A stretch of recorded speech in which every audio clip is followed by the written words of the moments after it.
आमच्या घरात आहे ना, एक असा खवय्ये आहे, की आहे ना, त्याला वेगवेगळे पदार्थ खायला सुद्धा आवडतात आणि बनवायला सुद्धा आवडतात. तो म्हणजे स्वराज. तर सकाळी-सकाळी मला आहे ना, त्याने सोयाबीन भुर्जीची रेसिपी सांगितली आणि कुठून-कुठून बघतो आणि मला सांगतो, की असं कर, तसं कर. रेसिपीज मला वेगवेगळ्या सांगत राहतो.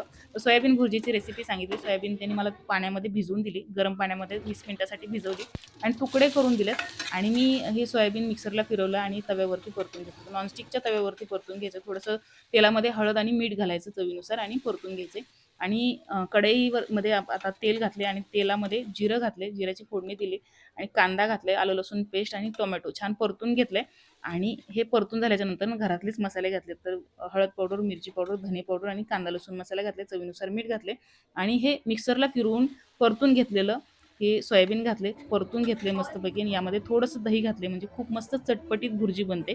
नक्की बनवा आणि चॅनलला सबस्क्राईब करा.